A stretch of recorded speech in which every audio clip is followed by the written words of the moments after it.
The PS5 console announcement was insane, but the Xbox announcement actually has potential to be even better, and I'm gonna tell you why right now.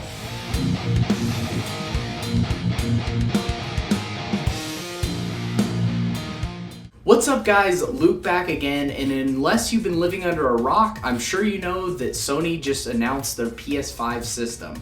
In a recent showcase, they called the PS5 Future of Gaming Show. And they didn't just show us the PS5, oh no, they showed us 26 games that we hadn't heard of until then. And the response was overwhelming. Everybody is on the PS5 bandwagon now, and it's almost as if the Xbox Series X has been written off the hearts of most next-gen gaming fans. But I still think Xbox has a lot of tricks up their sleeve, and today we're going to talk about what Xbox needs to do to steal that momentum back from Sony, and why I think they're in a great position to do it. So sit back, relax, make sure you subscribe, and let's get right into it. The first point that I kind of want to make with Xbox is the 15 Microsoft Studios developers that they purchased a couple years back. And when Phil Spencer announced it, I was like, dude, that sounds really awesome. And I just like Phil Spencer a lot. I think he's a really good head of the company, and I think he's steering the company in the right direction. But we haven't heard anything about these games that are being developed. And I have a feeling like they're strategically planning to not release really any filler. Maybe with the exception of like maybe the typical sports game type of announcement. But like no filler. It's just gonna be banger after banger after banger, exclusive title after exclusive title after exclusive title, and it's gonna get the hype fired up. And I know I'm personally fired up. If you can't tell, I'm really excited for Xbox Series X. I'm also excited for PS5. I'm not really a fanboy of either one, but this video is about Xbox Series X. So I am stoked to see what they have to show for the 4 solid years of development. So I expect some really interesting titles, some new IPs, stuff that we've never heard of. That's really what they need. They need a new game that's game changing. It's a new mechanic, it's interesting, maybe something like unique, like an RPG, or just something cool, like something that appeals to everyone too. There's 14 of them because we do know Halo Infinite, of course, and I can't wait for that, by the way. I think it's gonna be really, really good for the show, and just kind of building that hype and taking it away from what Sony has built up. So the next point that I want to make that really Sony has not capitalized on or shared much about is the backwards compatibility. But Xbox has been loud and clear about backwards compatibility with their old systems, and I think that's awesome. Obviously, I'm an original hardware guy. I love upscalers of retro consoles. I like playing on original hardware. I just think you get really the best gaming experience off of original hardware. But there is something to be said about being able to play all of your games on one system, and I think it's really cool what they've been doing, allowing backwards compatibility not only for the previous generation but the previous generation, and they're kind of doubling down on that. They made some announcements about more games coming out and more games being upscaled to 4K, which is gonna really breathe new life into these old games. I don't know if you've seen any old school original Xbox or PS2 games played in 4K. Like, they are really beautiful when they get upscaled into 4K, and they really like look like new games once they get that. Obviously, they don't have like the graphical detail,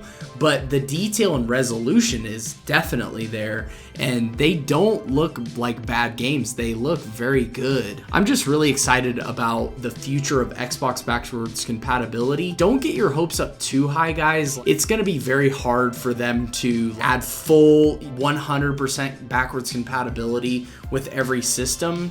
To be honest, they would probably need a whole team of people working on that, and the price to make that happen versus the amount that they would make back from it is probably pretty slim. That's why I've always been saying, make a legacy console, make a system that doesn't do the current gen, but it does all of your previous generation consoles, and sell the thing at full price, but it upscales to 4K. That would be so cool, and I think that it would sell really, really well. I'm just excited that Xbox is including backwards compatibility, and we're gonna be able to play our original Xbox 360 and Xbox One games on our Series X.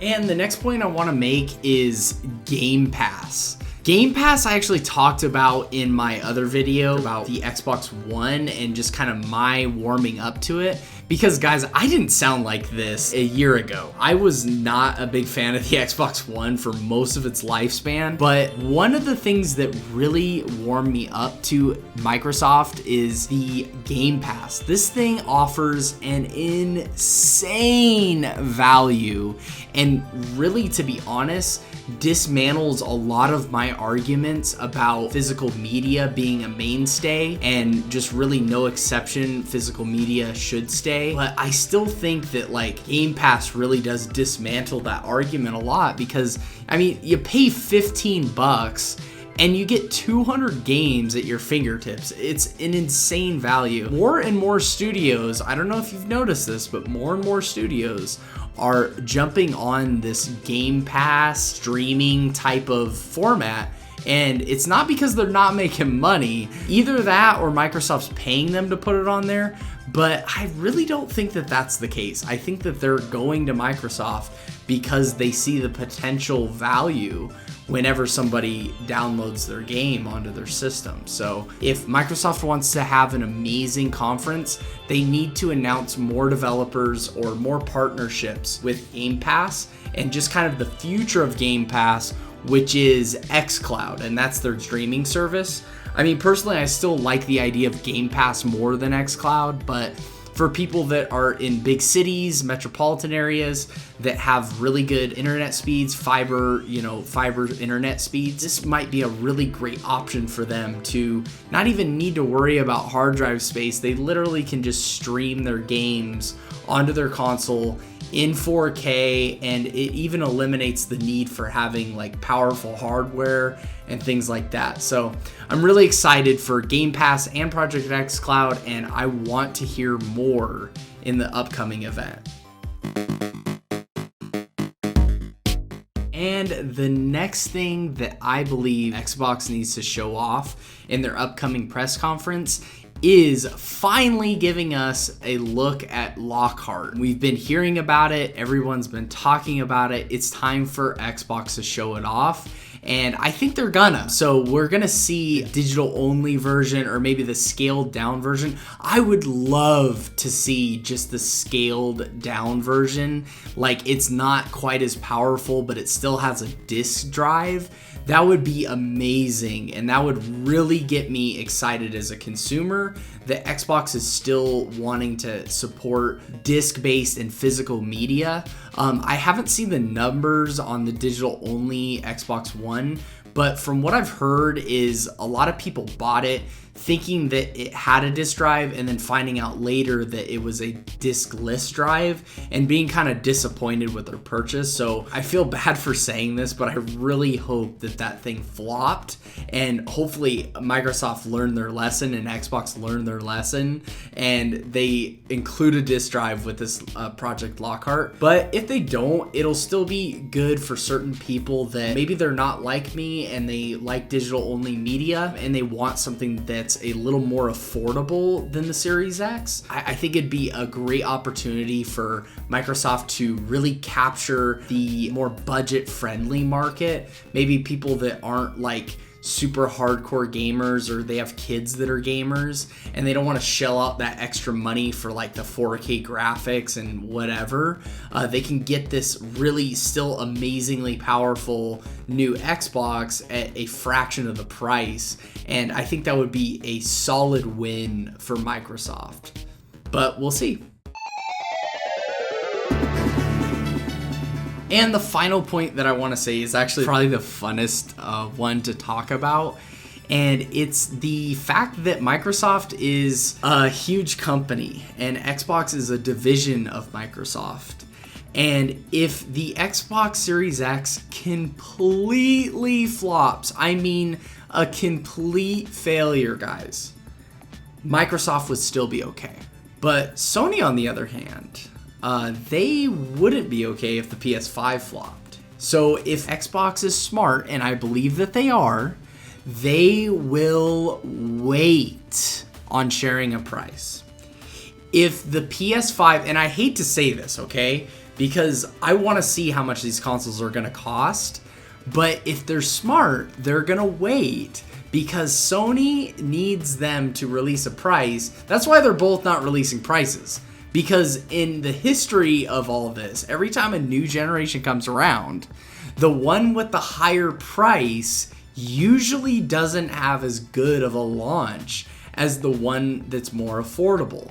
So both companies know this. They've been in the game for long enough. They've both actually experienced having that more expensive console at launch and experienced really rough starts because of that. So both of them are kind of at a stalemate, but what I'm saying here is Microsoft needs to wait, man. Wait this thing out. Make Sony sweat and make them release their price first. And I just think it would be hilarious because Sony has always done this, right? Like with the exception of the PS3. They always wait for the price of the other console and then they announce theirs cheaper later.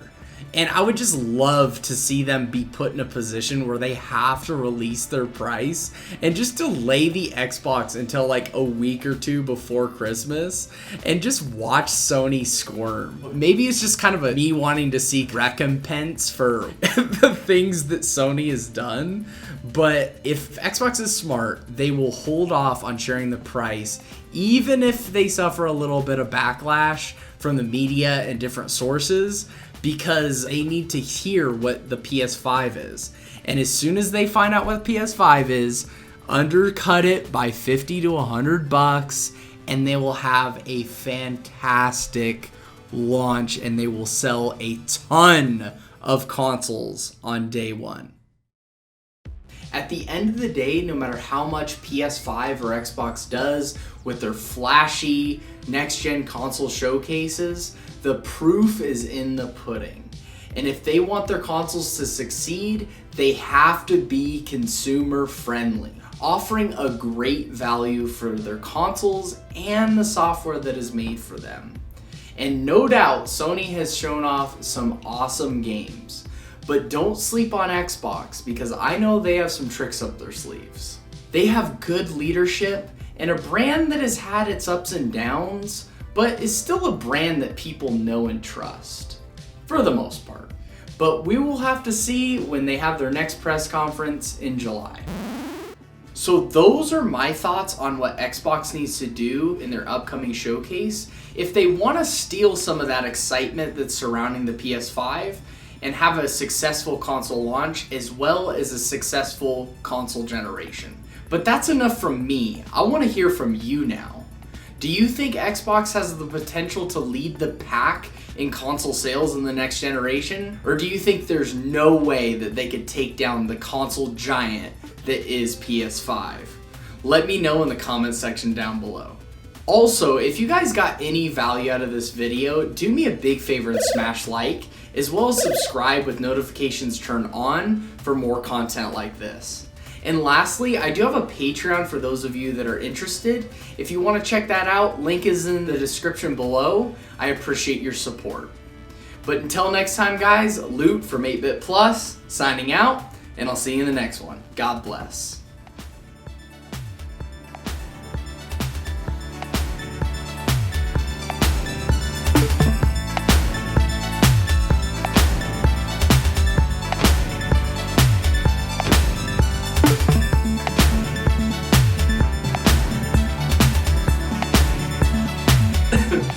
At the end of the day, no.